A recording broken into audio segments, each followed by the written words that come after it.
let's get some more practice adding and subtracting fractions.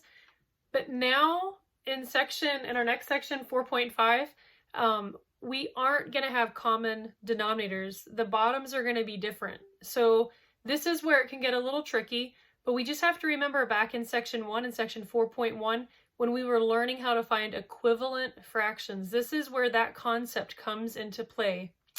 So in our adding and subtracting, the first thing we have to look at are the bottoms the same. And if they're not the same, then we have to go through a process because we can't add them until the bottoms are the same. So what do? Well, we find the least common multiple. So we need to find equivalent fractions. We need to turn these into another fraction that's equivalent, but where the denominators are the same. So we could find all of our multiples of 3 and all of our multiples of 5. So we have 3, 6, 9, 12, 15. I'm going to stop right there because I know that 5 will go into 15 as well. So our least common multiple is going to be 15. So why is that helpful? Because now we've found the denominator that we're going to use for both of these fractions. So when we turn it into a fraction, we're going to have a 15 on the bottom plus another 15 on the bottom, and whatever our answer is, it's going to have a 15 on the bottom. So that's what we've done. Now what we have to do is figure out, how did we get this 3 to equal the 15? Well, we multiplied it by 5. And whatever we do to the bottom, we make sure we do to the top. So 3 times 5 equals that 15. So 1 times 5 equals 5. How do we get this 5 to become a 15? Well, we multiplied it by 3. Whatever we do to the bottom, we do to the top. So 1 times 3 equals 3. Now that the bottoms are the same, we can just go ahead and add across the top, and we have 5 plus 3 equals 8. So our final answer would be 8 over 15. But again, we had to check, we always have to check, are the bottoms the same? If the bottoms are not the same, then we need to find the least common multiple and then make sure we turn these fractions into equivalent fractions using that least common multiple as our new denominator. So let's practice that again, only this time we're going to do it with a subtraction instead of addition. So again, we know that addition and subtraction have the same rules. We have to make sure that the bottom is the same. If it's not the same, then we need to get it the same. So we have a 12 and an 8. So since they're not the same, I'm going to go ahead and write out my multiples for 12 and my multiples for 8. And I'm going to go do 12 and 24. I'm going to stop there. We're going to have 8, 16, and 24. So I can see that 24 is our LCM, our least common multiple. Now up here, how we got our least common multiple, we ended up just doing 3 times 5. We just ended up multiplying the bottoms to get our 15. But that's not always the case. So in this, we could do 12 times 8 and we can get 96. And that's a huge denominator and might make it harder to reduce at the end or whatever. But if we find the least common multiple instead of just a common multiple, then it keeps our fractions smaller. The number's smaller, easier to work with, easier to understand. So in this case, 24 is a lot easier to understand than 96, a lot easier to work with. So what are we going to do?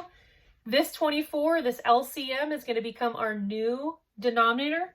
So we're going to have a 24 on the bottom, and then minus a 24 on the bottom, and then it equals a 24 on the bottom. So again, when we're adding and subtracting fractions, once the bottom is the same, it stays the same for the answer. We're only adding and subtracting across the top.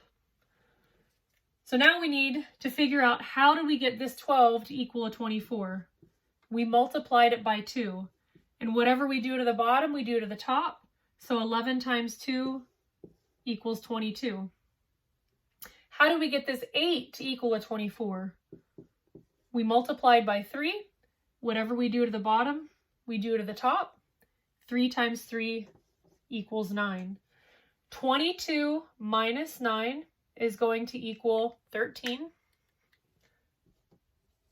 So our answer is 13 over 24. We can't reduce that at all because 13 is a prime number.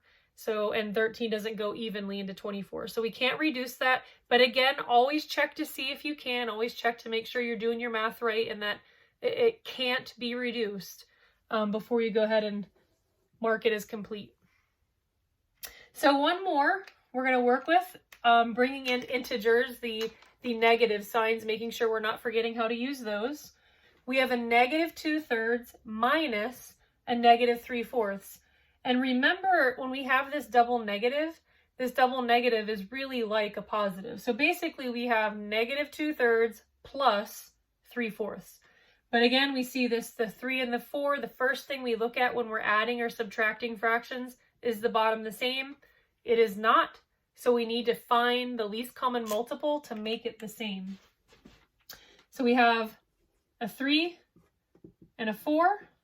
So our multiples of 3 are going to be 3, 6, 9, and 12, and I'm going to stop there. Our multiples of 4 are going to be 4, 8, and 12. And we can see that 12 is going to end up being our new denominator for these two fractions. So we can rewrite this as it's going to be a negative with a 12 on the bottom, and then this double negative is just going to be a plus sign with another 12 on the bottom, and again, it's going to equal a 12 on the bottom. So how do we get this 3 to equal 12? We multiplied it by 4, so whatever we do to the bottom, we do to the top. Negative 2 times 4 is that negative 8, so we have our negative sign there already. And then this 4 right here, we multiplied it by a 3 to equal this 12. So whatever we do to the bottom, we do to the top. 3 times 3 equals 9. And negative 8 plus a 9 equals a positive 1. So negative 8 plus 9 will give us a positive 1/12. And again, it just worked out that none of these fractions could be reduced at the end. But that's not always going to happen. So just always make sure that you're checking to see if it will reduce. So again, when we're adding or subtracting fractions that do not have common denominators, we have to make it common. We can't add and subtract the fraction until that bottom number is the same. And we use the least common multiple to make it the same. And then once it's the same, it stays the same, and we just add or subtract across the top.